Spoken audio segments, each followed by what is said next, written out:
Добро вечер уште еднаш од мене. Ова е последниот појас од отвореното студио. А темата и гостите ги најавувавме повеќе пати во текот на денот, но повторно да споменам нешто, што е поводот и зошто ја отварам таа тема. Имено за време на владењето на Никола Груевски, на власта на Никола Груевски, Македонија за прв пат се најде во извештаите на меѓународните организации како држава со политички мотивирани судски процеси. Партијата ги игнорираше ваквите забелешки или ги толкуваше како резултат на некаков меѓународен заговор. Но потоа пукнаа бомбите, па слушнавме како се бирале судии, како се нарачуваат и планираат апсења, како се договараат пресуди.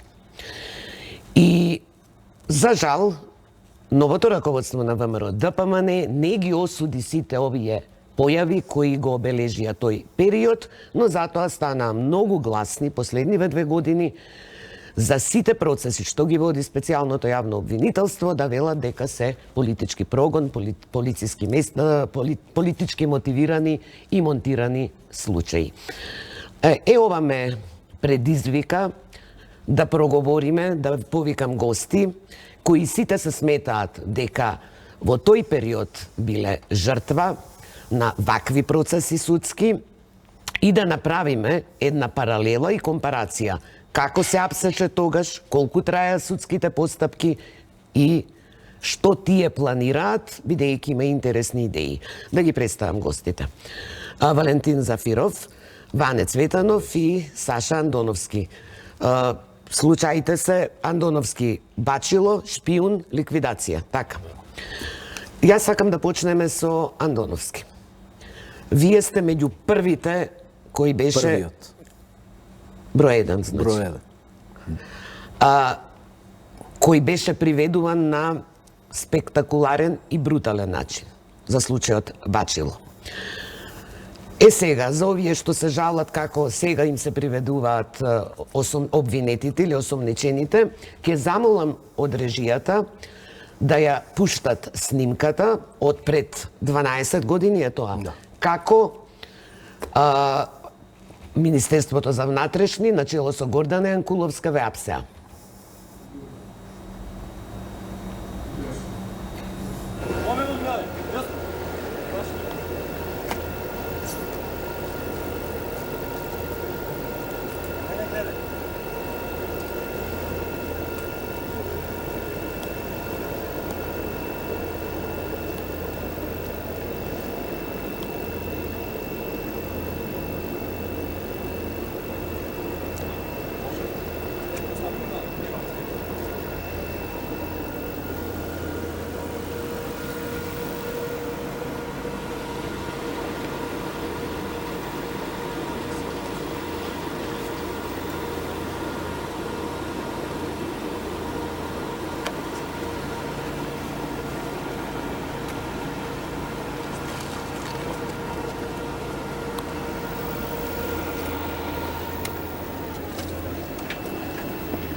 Ето така се апсеше во времето на Груевски.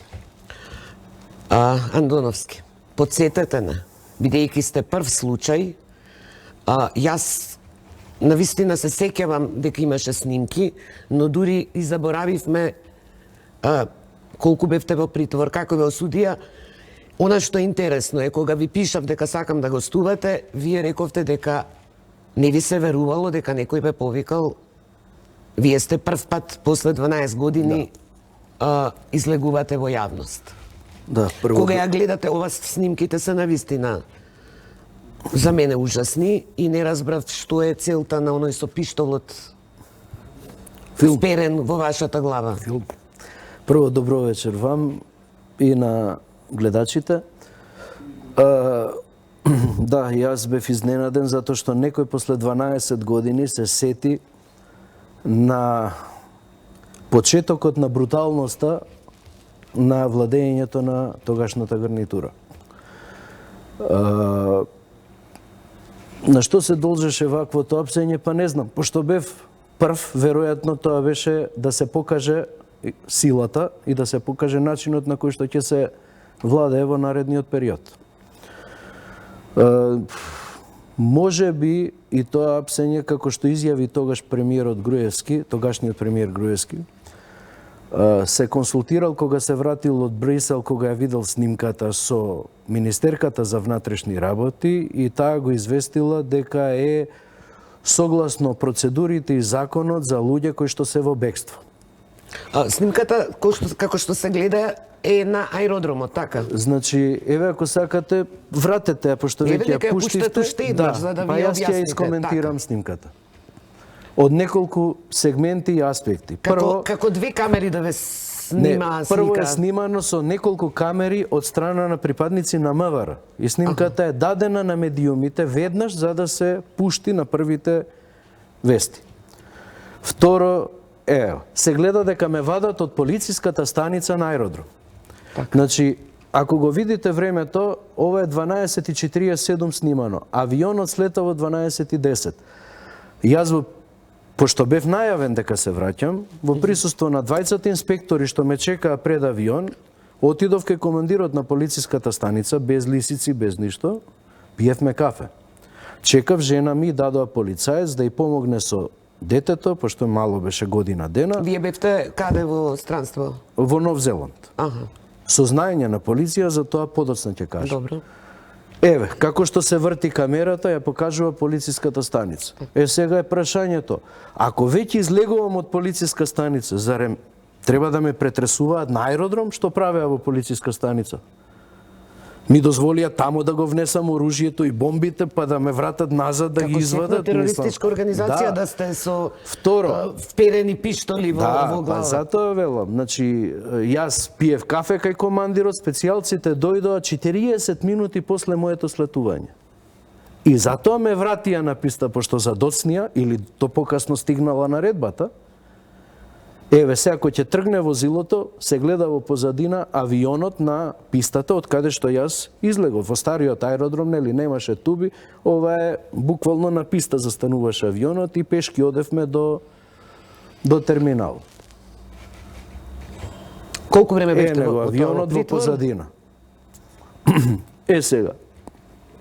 По мене уште една работа да нагласам. Немаше меѓународна потерница. Затоа што јас отпатував со семејството во Нов Зеланд на годишен одмор на 23 ноември, не знам, може и годишнина да ни е денеска. Случајот се отвори на 1-2 декември, притворите беа на 3 или 4 декември.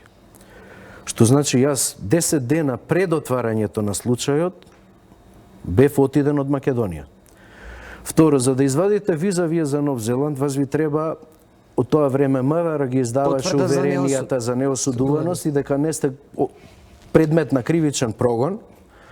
Јас такви потврди добив од МВР, ги имам, на кои што пишува дека се издава за да му послужи да извади виза за Нов Зеланд.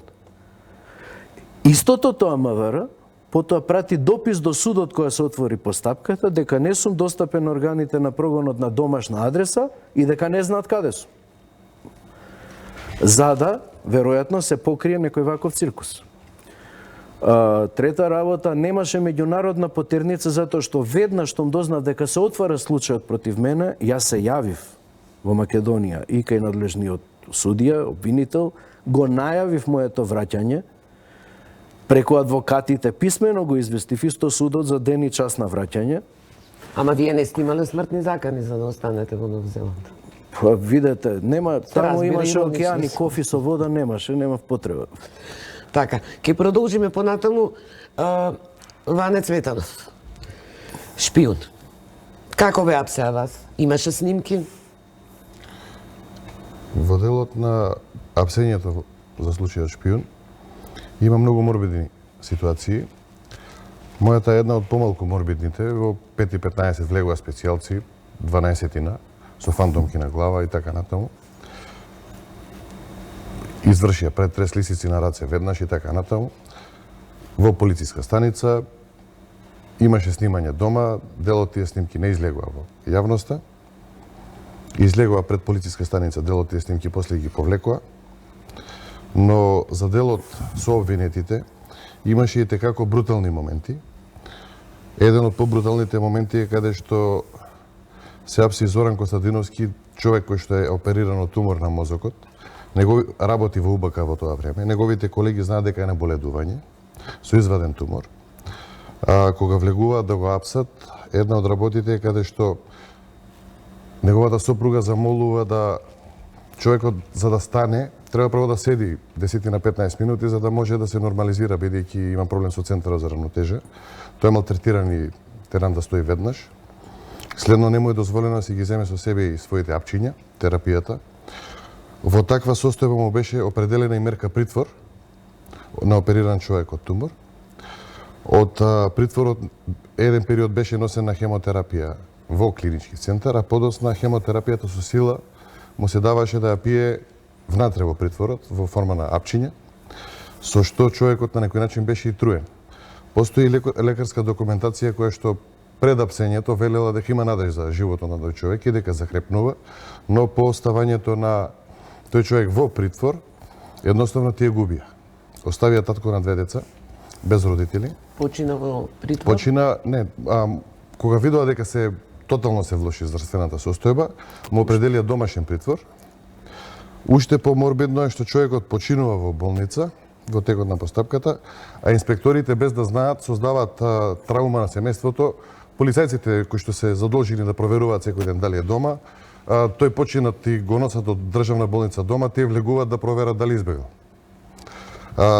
Такви драматични ситуации има и во други случаи, значи во случајот шпион имаше и кај други сообвинети некои се за да ги формираше, снимаат. да наведеме Сдруженијето Зелена лупа.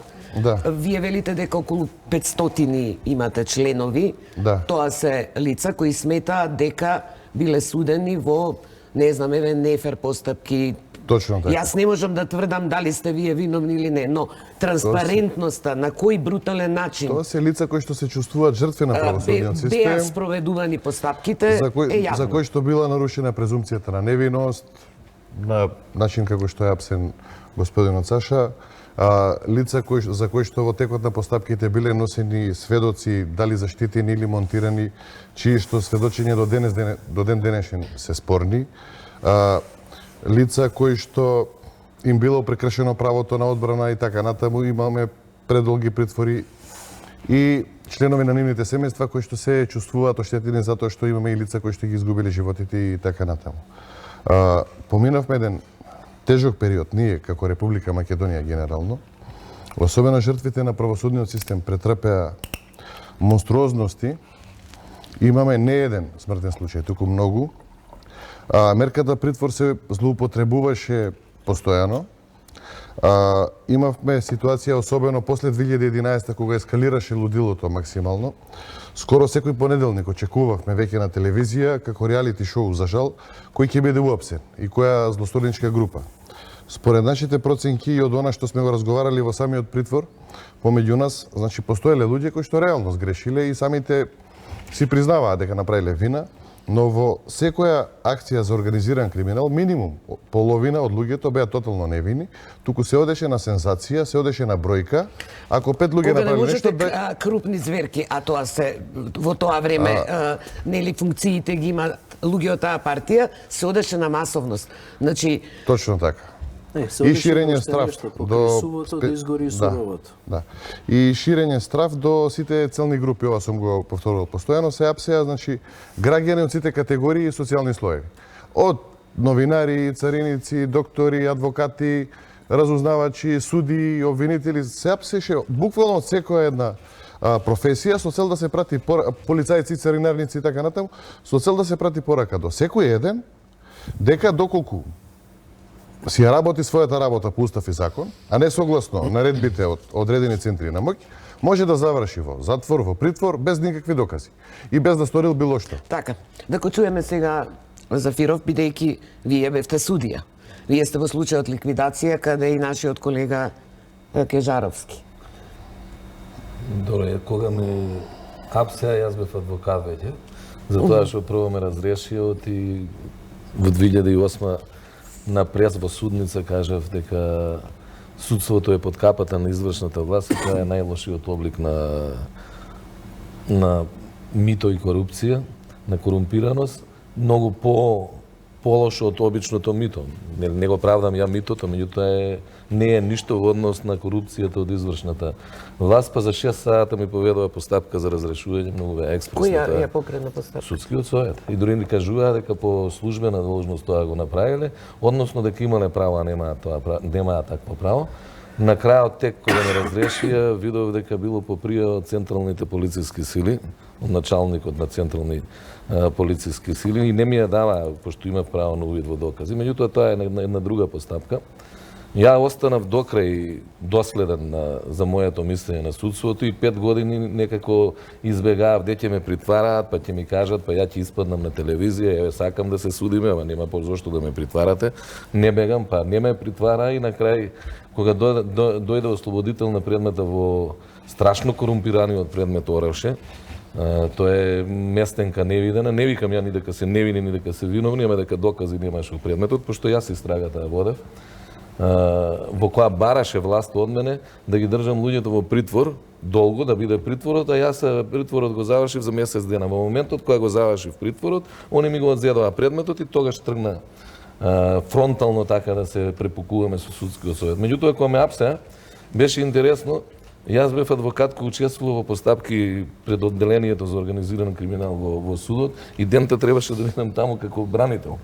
Дојдоа исто вака у 5 саатот и синот кој спремаше испод помалиот син дотрча, ме разбуди, тато вика специјалци околу куќа рипаат, пошто јас имам куќа нели со двор. Добро, викам, синко, оди.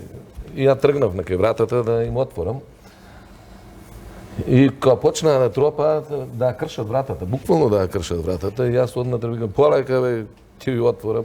И им отворив и нели ми дадоа наредбата дека треба да ме спроведат. Значи не беше за претрес. Сега ќе ви кажам, ќе дојдеме до тоа. И јас им реков, ајде влезете унатре, има место у мојава куќа, не ми ги плашете комшиите. Пошто не смеам да бегам, почнаа да се смеат и да ги вадат маските. Нели оти со маски, со автомати вперени во тебе. Страф и трепет, демек, брат. И демек, тоа е сер некоја режија, Спилберг, или не знам кој. Си влегоа луѓето, останаа 4-5 души надвор и бараше синоите и сопругата дојдоа. И реков на сопругата, спреми ми тоа облека таква и за 6 месеца не се идам, затоа што чим вака идат, неме од искуство како адвокат и како судија, тоа го знаев.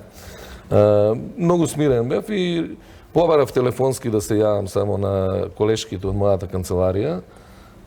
И само реков, јавете се таму каде што треба да ангажираат и друг адвокат. И тргнавме да си одиме, инспекторите беа крајно дрски, униформата не, да бараа мајка ми да ја разбудам на приземјето. Тогаш јас се спротиставив, ама и јас се спротиставив дрско и му реков дека очите ќе му ги извадам, ако се осмели мајка ми да... И он се исцели тогаш и ја реков ќе ме претепате, ама ќе ми изнесете претепани крвотници пред камерите што ќе ме снимаат надвор и тогаш се повлекоа. Кога испадна фудбал, пред мене одеа 2 камери, ја почнав да се смеам. Се со 2 камери снимам. Да, ја почнав да се смеам и да викаме, дај не ме снимајте, зошто ме снимате? Кај ќе ме давате на телевизија, или? Не, за натрешните, за потребите на полиција, тоа било снимки, не знам какви. Ма тоа може да е за потребите на полиција, но тие снимки се даваа на телевизија и се пуштаа. Ама не се за потребите на полиција. Дури на сајтот на МВР. Не се за потребите на полиција. Јас колку и да бев вака, не можам да речам исплашен, ама некако ми беше тоа професионално и интересно, пошто се праја како што не треба. Пред врата ми ги става, имаш и од Велес полицајци и дури судија дај лисици да ти ставиме, ќе ти ги извадиме одма од джипот, ми ги ставија, у джипот од дворот испаднав, ми ги извадија со чоколадни бомбончиња, со водичка, со се, па испаѓаш, значи многу беа фини, освен кога има камери. Ме однесоа кај што не однесоа, кога видов со кого сум јас пола луѓе не ги знаев од тие таму што бевме. Кежаровски, кога го видов еднаш, го имам видено уживо, викам, па и луѓе со кои ја у моментот не правев муавет од мојата професија, викам, па шо може сега да ме гонат за ова? Не знаевме, стварно 12 сата не ни кажува зашо не прибраа таму. После ни кажаа дека оделе снимки. Во главном се беше глума. Меѓутоа јас друго сакам да кажам. Сите овие предмети кај што сум учествувал и како адвокат, не се само за показна вежба дека судството мора да молчи, фелата адвокатска мора да молчи, докторите да молчат, беше и за освојување на криминалот, тоа Ванек кој што го кажа. Значи Франкфурт мафија, велешката Франкфурт мафија, стварно има многу велешени јадници што лежеле у затвор у Германија. И таму го правеле криминалот. Ама у Велес беше најчист град, па тука не правеа за да не ги задеа полиција. За да го освојат пазарот на Франкфурт мафија, значи за да го освојат буквално пазарот, Мијалков, компанијата, сите од полиција ги правеа тие акции. Од тие беа 5-6 може да се занимавале, у предметот немаше докази, значи бев адвокат таму, а 30 души беа обвинети, значи 20 беа декорд. У Фаланга, тоа беше предмет за артефактите, Фаланга еден зборувам, исто кај што бев адвокат. Таму имаше луѓе измамници, ама странци што измамуваат, никако немаше уништување на национално богатство или историски предмети. Значи, ама пошто немаше измамени луѓе, нема ни измама. Значи немаше оштетени, тоа беа обично германици, срби, од телефонските разговори што ги слушав. Тоа беше за да се освои, за да се тргнат сите од планините, и они да ги освојат. Па гледаме сега кој има у Градско, кој е мощне богато археолошко наоѓалиште до околината на Градско, кој чува кози, кој пасе овци, кој не знам што прави, наједнаш козари стана, овчари стана, значи да го освојат, не они без проблем да си го вршат криминалот. Покрај тоа што тие што сметаа политички. И уште една група имаше што го правеа криминалот, ова е одговорно го тврдам, со нив заедно, во моментот кога значи криминалци ќе се тргнеа од нив или малку повеќе ќе зедеа од договореното, они ги апсеа. Значи тоа говориме дека дел од големите тие полициски акции и апсења има некаква скриена цел на тој што нарачува. Да дополнам само тој дел. Да, сакам само додека бев натре, еден упатен и информиран човек, говориме за случајот Фаланга и артефактите, а човекот е доста информиран и вели, овие луѓе се невини, но има уште потешка ситуација. Во музеите, депоата на македонските музеи се ограбени од врвот на власта и се што е скапо е изнесено надвор од Македонија за стотици милиони и памти ми го зборот, за кратко време ќе се уапсат луѓе од музеите за да се прикрие тој злостор. Не поминаа 3 месеци, читам во вестник, уапсена група за музеи. Што се деси ова точно како што беше предвидувањето. Значи во сите аспекти имаше имаше и прикривање на сериозни форми на организиран криминал што ги правеше власта, а за сето тоа обвинува. Еве ние сега гледаме случајот Талир што го покрена СЈО за финансирањето на ВМРО ДПМН. Ние доста имаме пишувано и доста во тоа време имало индиции за изборите 2009 и 2011 особено. Меѓутоа тие во тоа време спроведува акции за партии од типот на Љубе Бошковски за нелегално финансирање. Јас навистина тогаш бев онака шокирана од дрскоста затоа што која пара покажуваше владеачката партија е друга приказна. Сакам да продолжам со Андоновски. Што сега случајот Бачило, да бидеме искрени, беше уште додека владата на Вучковски си беше во функција. Но случајот Бачило излезе од државниот ревизор. Од антикорупцијска. Ама имаш и во државната ревизија. Не, од антикорупцијска. Колку што се сеќам, предходно. Кажете ми, каде вие се наоѓате? Зошто сте вие цел? Како вие чувствувате? Зошто сте мета на таа власт?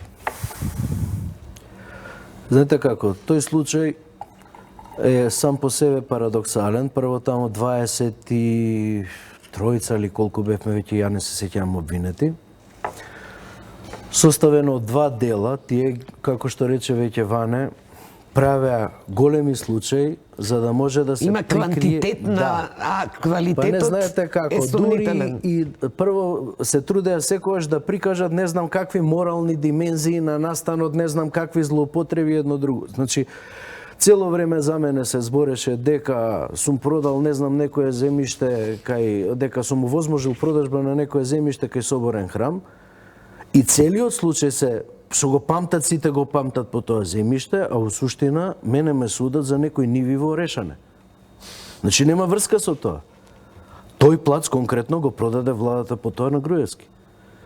Значи, секогаш се правеа такви работи. Јас, зашто сум таргет, можам да претпоставам само од неколку аспекти кои што фамилиарно ги чувствувам. Значи, 88 до 91 година Михајло Маневски водеше постапка против мојот татко. Како тогашен последен министер за правда, односно републички секретар за правосудство и управа Во последната социјалистичка влада. Социјалистичка република Македонија. Да. Ма татко ми беше председател на Да, татко ми беше тогаш на сегашен апелационен суд, Скопје, тогашен окружен суд. Значи водеше истраги, водеше постапки, УЈП сакаше да докаже криминал, сакаше да го разреши, не успеа во тоа. Во тоа време собрание на РМ ги бираше и разрешуваше судиите. Собранието на РМ без оглед на се што на СРМ, социјалистичка. на СРМ, да, не, на РМ 92 година, кај нив заврши на крај, почна во СРМ, заврши во РМ тој случај. Имаше доблест да ги отфрли сите обвинувања за татко ми и да го реизбере за уште еден мандат, без оглед што противник му беше тогашен министер за правда. И не заборавајќи уште една работа, дека во тој период имавме Сојуз на комунисти на Македонија, ЦК, популарно наречена, каде што по моите сознанија кумот на Михајло Маневски беше секретар на ЦК. Значи сепак можеше да се очекува некаква правда и доблест на тие тогашни пратеници, како веќе се вика, не знам, делегати. Да, кои што има образ да се спротистава дури и на Се сакате да кажете дека Михајло Маневски, таа фамилиарна генеза кај мене е стара. од вашиот од мојот татко, не можејќи по народски речено да го надмине, удри по самарот. После 20 години. Очигледно му се наместија картите, тој беше во антикорупцијска, намерно или ненамерно, а јас знам дека е намерно, предметот, затоа сакав да речам, од тој куп од 20 и кусур обвинети предметот бачило, реално е два предмета, едниот е бачило, другиот е денационализација. Бачилото е предмет кој што се случил во 2001 за време на војната за бомбардирање на бачилото на Снифарис, денационализацијата е 2005.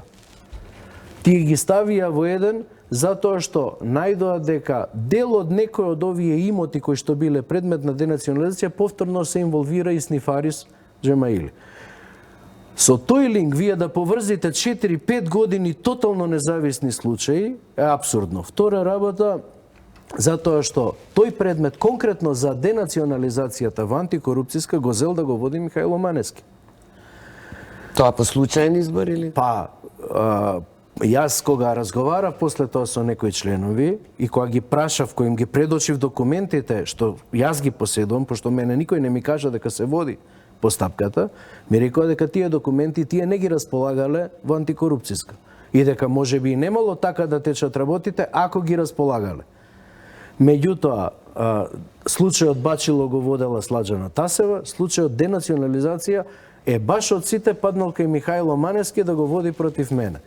И капак на се, зашто ми е индицијата дека за се стоеше, затоа што во тоа време Филимена беше судија на апелациониот суд во Скопје и затоа што од кога стана пресудата правосилна во процесот на одлагање на пресудата за издржување на мојата казна затвор, неколку месеци ја што ја пролонгирав, не можејќи да, јас не сум крив што го познавам правото, не можејќи да најде начин како да ја убрза постапката за да ја одам на издржување на казната, тој поведе постапка за разрешување на судиката за извршување на санкции што го води случајот за мене. И со точно назначување во судскиот совет дека е заради мене. за нејзе постапка. Кога јас дознав дека се води постапка против таа судика, за тоа може да ви посведочат и Саше Димовски, Љубиша Станковиќ, тие беа сведоци, јас јавно излегов и реков не. Јас, без оглед што можев уште да одлагам, јас во петок се јавам на издржување на казна, жената ни крива, ни должна, јас ќе треба да ја носам на врат. Немам. Јас не сум така воспитан. Јас Така. кога дознав дека постапката за мене се отвара, иако бев на 20 и кусур илјади километри, се јавив и реков не, јас се враќам да бидам тука за судење и да го расчистиме случајот. Така, да заклучиме во овој дел. И уште една, со простете, сите овие сцени и индициите. вашите доживувања од тој период. И сега кога гледаме како да речеме ние немаме снимка на приведен со лисици ниту еден. Што е добро, јас тоа го поддржувам. Притворите стана реткост, а не правило. И затоа велам, кога ќе слушнам да говорат за хунта и политички монтирани процеси, секогаш ме мотивира да го враќам филмот наназад за да направиме компарација. Доаѓаме до ова. Сите овие работи не би се случувале да немало судии кои ќе работат по нарачка. Таа е логиката. Да прозбориме за тоа сега. Ако ми дозволите. Да. За сите за сите тројца е Токму беше истото. моето испаѓање. Значи почна Инаку се извинувам. Да, Михајло Маневски беше, но потоа се менува и други министри во правда, цело време. но режимот си остана. Цело време Михајло беше одзади, а јас И ќе кога ви не е кажам, министер? Да, пошто јас имав искуство и со Мијалков, еве да споделам со вас и Ајде. со Груевски. Откако пред да испаднам на телевизија, значи точно кога него го апсат по некое време, можда месец дена, ме повика или 2 месеца, Мијалков сакал кафе да пие со мене. Ајде сега, нели култура е кафе да пиеш и таму Која година? 2007. Се бараше судијата Анѓушев да одржам у притвор, иако јас вечерта му одредив решение за притвор, за сослушување на двајца сведоци кои се велината, значи у 2 сата од Сабајле го одредив, пошто се работи за притвор иден предмет, ја у 2 сата сведоците ми беа сослушани. Меѓутоа предметот отиде у КС и КС-то не сакаше да одлучува, се плашеа луѓето дека главе ќе летало, не сакаа да го пуштаат, па кога колеги правиме муавет и јас реков ако вие не го пуштате за срамотилаци, вратете ми го предметот, јас ќе го пуштам. Ова допрело до Мијалков и сакал кафе да пиеме, одам кафе пијам, и вика дека јас ќе сум бил разрешен, било тоа за разрешување, што со моите колеги сум правил муавет за пуштање од притвор. Ја викам, добро, да, за разрешување. И он вика, мора он 30 дена да лежи и почнавме да правиме незваничен муавет. Си отидов, јас решението си го потпишав, ми го дадоа и го пуштив човекот од притвор и тоа знае веќе, значи, кога ќе го видите во очи Мијалков, знаев, а ја знаев ситуацијата, дека ќе ме разрешуваат и си купив дуќан за... Не ви се пишува ништо добро. Да, ама имаат они нешто друго. Тоа беше, нели, стапот. После ми го даде, повика Груевски, кај него у кабинет, исто отидов, исто каф, не знам што бараат, и ми понуди да си бирам место во правосудството, односно да бидам председател на Велешкиот суд. Јас го одбив, затоа што тоа не ми беше у тој момент амбиција и затоа што не мислам дека така треба да се решаваат работите. Па да се одберам, ама сето тоа јас културно го правев, да се одберам Значи, место... ако вие сте одбрале да бидете, судскиот совет веднаш ќе ме Сега ќе ви ја кажам Значи, понудата. Да се повелете. одберам место и за тоа да се договорам со Михајло Маневски. Пошто јас Михајло Маневски не можам да осмислам од онaj гробарот на судството, јас судството го сакам. Значи независното правосудство, јас сум еден од ретките што си ја работи работата што ја сака. Без разлика како судија или како адвокат. Тоест ја културно го одбив дека моите сваќања за независно судство и непристрасно судство се диаметрално спротивни од сваќањата на Михајло Маневски кој ми по потекло ми е сограѓанин. И затоа не можеме тука да се најдеме, а тогаш сватив дека судството, пошто тоа ми го кажа лично премиерот, дека со судството командаат, не командаат тројца одлучувале, Михајло Маневски, Трајко Велјановски и како вика на девека, Сашо Мијалков. И премиерот. Тоа он ми го кажа. Ја реков каков избор на дружина е воа, Вале да бегаме, и чекав синот да ми заврши факултет, бидејќи јас бев неук со компјутери, да се отворам канцеларија, да се испадам од судството, ама тоа беше така за многу кратко време. После ми го зедоа предметот Сореше, ја испаднав на телевизија, па вие новинарите, ако се сеќаваат, имаше црн-бел бумбар. Дадовте црн бумбар за одземањето на предметот на судијата Зафиров, дека тоа не било, дека сум бил во право, па испадна професорот Арнаудовски, Матевски, мислам Топанчевски сега од факултетот, дека јас сум у право, Арно ама испадна председателот на судски совет, дека сум тежок криминалец и дека треба на затвор да одам, па почна он кривична пријава. Мене, јас него, моите не се решаваат, а по неговите ме судеа, парични казни, ама сето тоа го издржував и не отстапував цело време. Ми е зборот дека ние алудираме само на снимки. Знаете, професионално, кога ќе влезете во организиран криминал, јас тоа не го знаев, ми го кажа Джанго, тогаш адвокат, пред судот ме среќа и ми ка заборави се што знаеш од правото. Како можам да заборавам? Јас до тогаш не сум работел тоа. И стварно, кога влевов таму, значи мене не ми е криво што ме судеа, мислам, криво ми е што ме судеа, ама начинот, како тенкте минат, значи начинот на судење, нема ништо право, нема никакво право по ЗКП, ништо не се почитува. Значи не може да те суди дека си пробил заштитен сведок, мене и Кижаровски, дека јас сум го пробил во новембар, а Кежаровски го пробил во децембар. Ами ја ако сум го пробил во новембар 2008, не може Кежаровски да го проби во децембар. И уште нешто. А не е во 2008 тоа се случува, а он е заштитен сведок во 2010. Ја обично подинамично водам, но навистина ми се интересни вашите искажувања, затоа и го оставам. Мојот акцент е на постапките во судството, точно на судиите и обвинителите, кои за жал се сега, или па за среќа, која иронија, се ударни тигли, но овие што ги притвараат. Ване, сакам да го вратам филмот кога бевте директор на управата за финансиско разузнавање. Изби потоа случајот со 750.000 евра во шише кои биле пренесени на унгарска граница, сакам до Унгарија да дојдеме сега. Вие добивате тогаш, тоа го прави шоферот во МПМ на Срџан Керим, така. Вие добивате во управата документ од унгарската царина. Што правите вие со тој документ? Зошто тоа изби дури после, да речам, 2 години? Вака, бидејќи сум осуден за издавање службена тајна, па можам да говорам, а и времето е поминато, можеме поотворено да збориме и за тој случај, но пред се да прецизираме. Во тоа време, државата беше централизирана и центарот на злото беше УБК. Од таму се одлучуваше кои ќе бидат номинирани за судии, кои ќе бидат номинирани за други функции и така натаму. Пред да го отвориме ова со шишето, и јас имав едно кафе пиење со Мјелков 2008, го повикав да ме тужи на ТВ24 пред 2 месеци, па не се случи тоа. Бев повикан кај него со уште 2 странски граѓани, и кои не ги познавам, од Чешка некој беа, веројатно, и моабетот течеше вака. Партијата до сега имаше проблеми со дефицит на пари. Знаеш, поминавме тешки периоди, сега имаме суфицит на пари, се собираат и треба да најдеме начин како да ги заштитиме тие пари за идни тешки времиња. Говориме за 1 до 2 милиони евра и добив отворена понуда да го организирам целокупниот процес на вадење на парите од Македонија.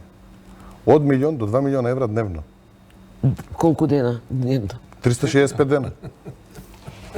Од врзани раце и да го организирам целокупниот процес, а на располагање ќе им биде дадено се што ми е потребно од државата. А провизија ви следува? Не, требаше само да прифатам. И можем да сметам на целокупна логистичка подршка. Им требаше само добра организација. Јас, кој што ме дал Господ, се повикав на законите, на закон за спречување перење пари, на закон за царинско работење и така натаму. Кажав кои се начините на вадење на пари од државата официјално, по закон, тука заврши муабетот, и после тој муабет и започнаа проблемите мој лични како директор со внатрешни инспекции, контроли, притисоци и така натаму. За после пола година да ми дојде следниот директор Владимир, кој што беше вработен и не рече: директоре, вие имате проблеми и ќе имате затоа што не сте на страната на Сашо Мјелков во партијата, туку сте на страната на не знам кој си. Ја му реков, јас сум човек на Република Македонија, и се затворија вратата и надвор.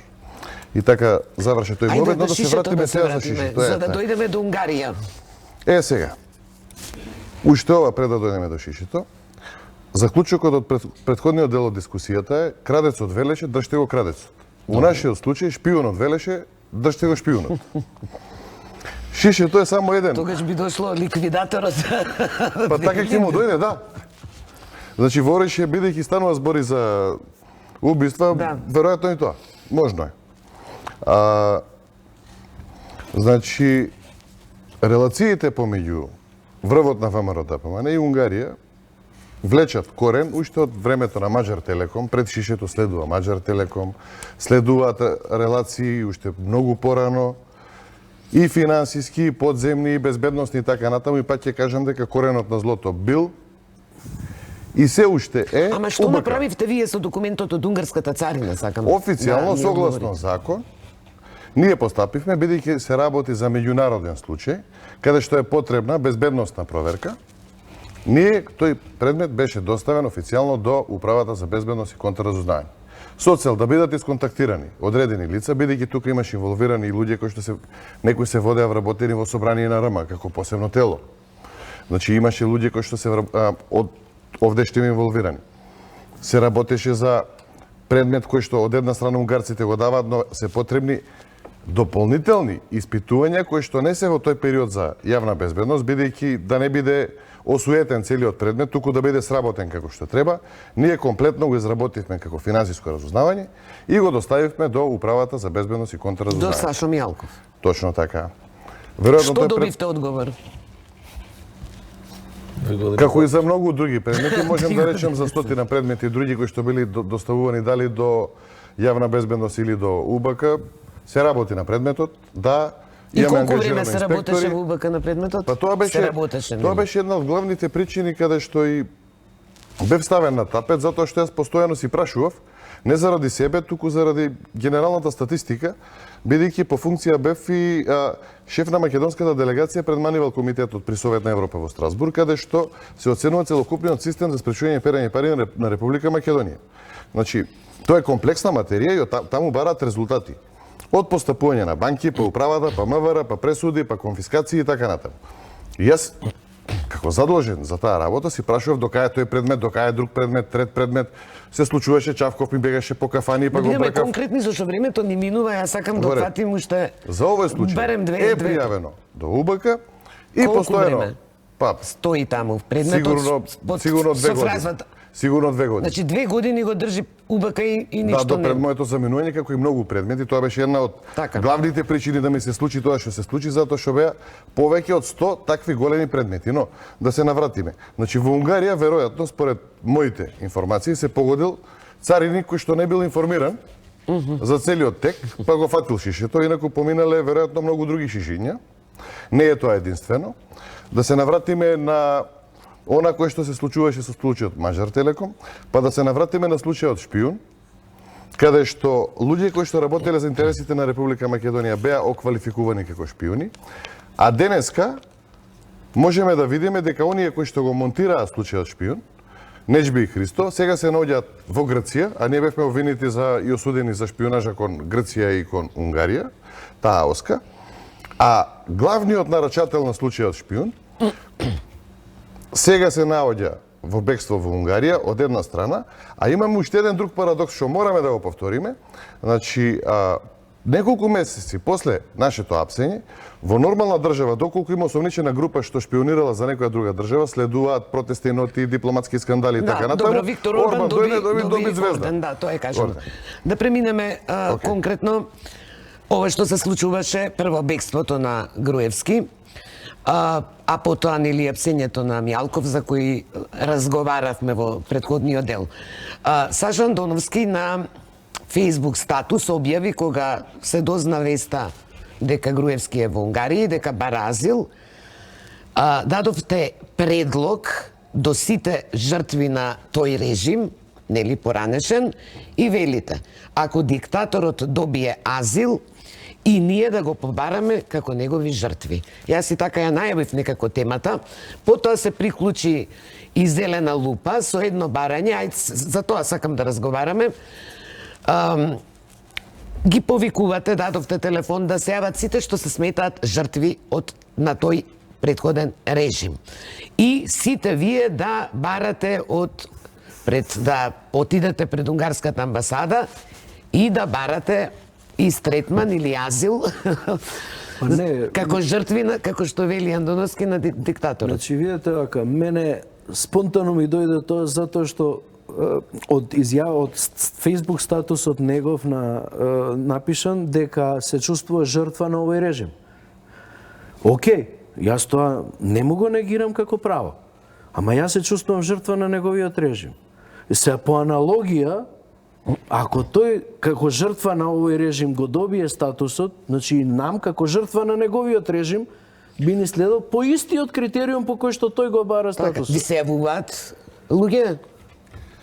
Пошто вие понудивте да им објасните документација како иде процедурата за азил. Вака, ние како Дружина на граѓани бевме згрозени кога прочитавме дека Никола Груевски на својот Facebook профил се пофали дека конечно добил азил, односно дека е во Унгарија и ќе бара азил и така натаму, и потоа дека го добил азилот.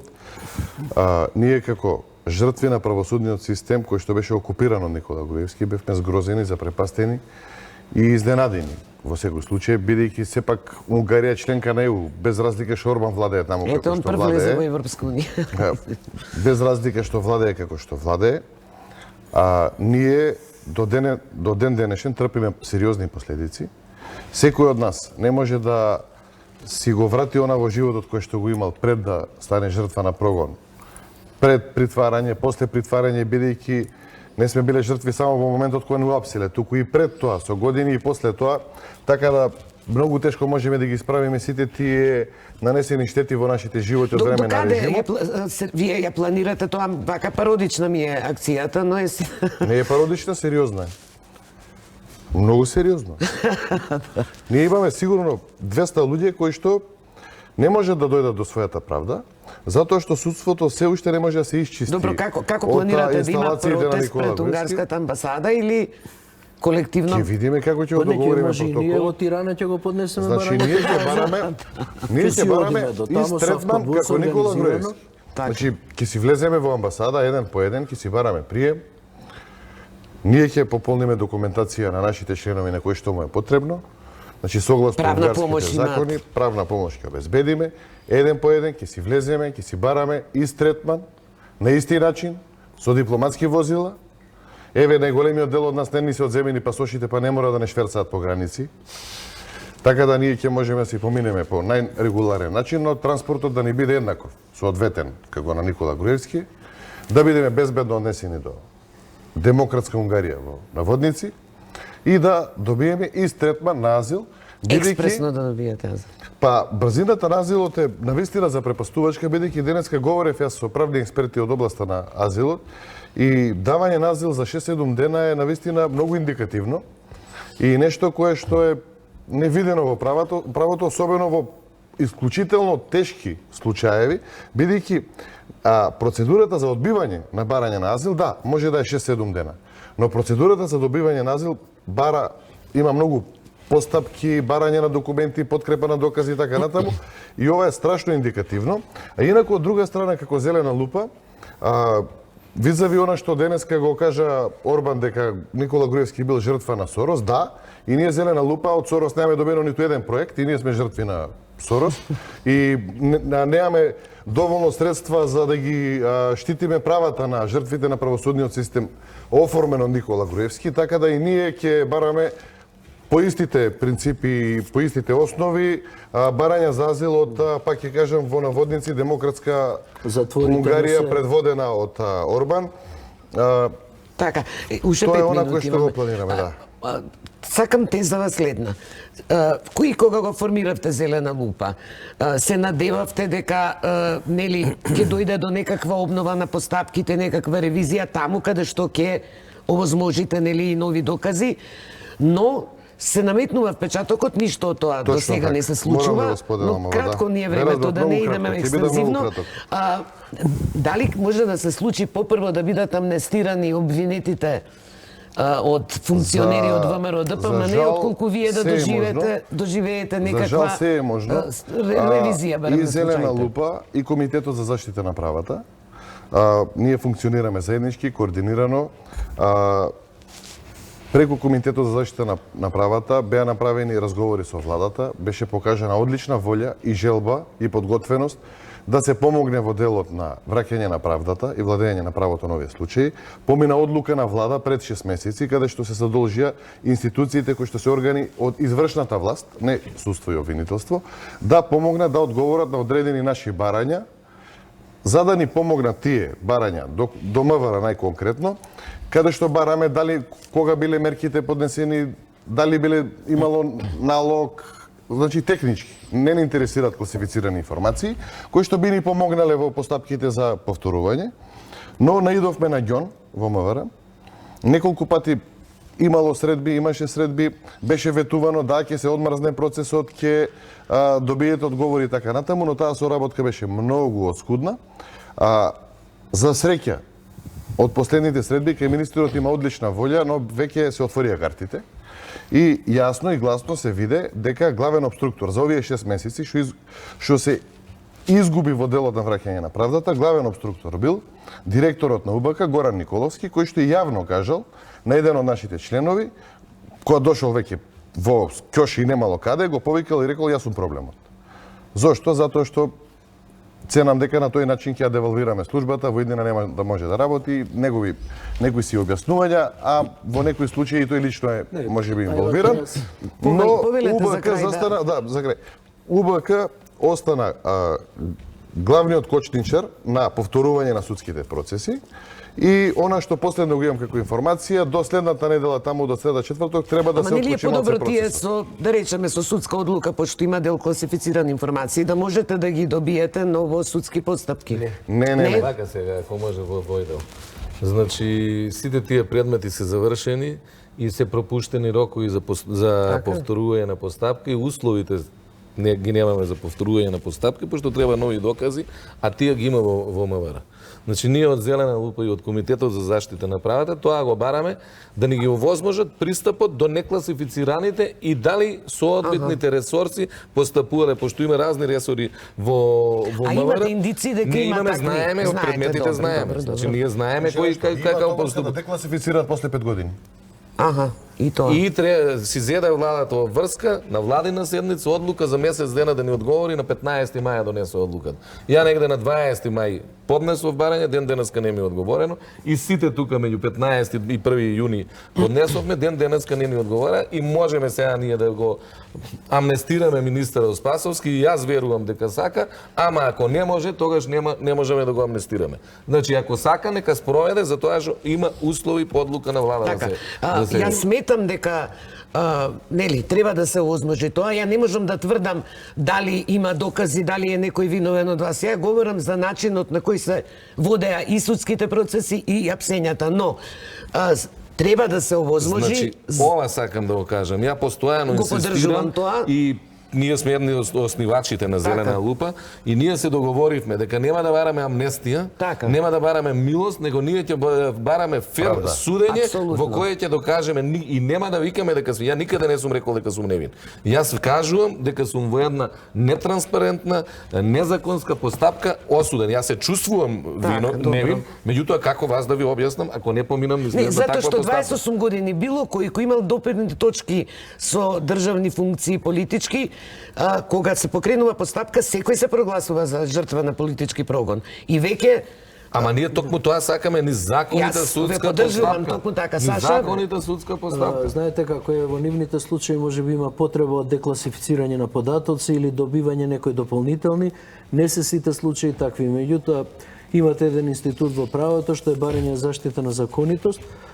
Но се поставува прашањето, ако ние сега треба да го поведеме, да ја поведеме таа постапка и по неја да одлучуваат истите судии што ни одлучиле по вонредното преиспитување на пресудата, значи, јас само сум прешалници. Ако треба повторно да го пишам тоа до Врховен суд, каде што веќе еднаш ме одбија, и сега во истиот состав... Ама гледаме дел од судиите, како... Не, знаете како... Јас заради други причини не сакам истите судии. Оти ќе не ослободат сега, ама папо незаконски пат. Значи, истото ќе направи, само папо незаконски пат. Кој ќе видите вие, барем јас за мојот случај можам да зборувам, дека истражната судика, истрагата ја заврши во февруар. во април ја избраа за апелациона судика. Таа што го водеше процесниот предмет, Шопова, за 24 месечини работни дена го заврши предметот со 20 и кусур обвинети. А сега се жалат дека многу брзо дена. оди. Секој ден од сабајле до вечер се судеше. Евто Спировски го казнија 1000 евра затоа што зеде човекот на судење да късне ѓеврек, вика па ја не можам да умрам за јадење. Ако вам не ви треба, мене ми треба. После судењето во април заврши, во јуни ја избра апелациона судика. Значи, ако го видите напредувањето на сите суди што го воделе мојот случај, И ја во не други можам да случаи по- сме Значи, забележале јас за мојот слична зборувам, Не, и сега слични не можам- скок во кариерите на значи, некои. јас не можам да кажам Змијско око.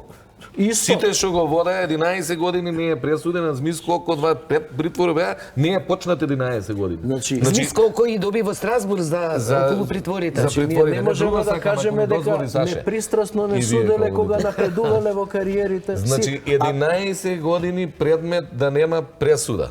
11. Змијско око 2. Беа у притвор, не беше почнат додека пратев 9-10 години, не беше почнат предметот да беа у притвор. И сега знаете каква одговорност има на судиката од Змијско око што го водеше?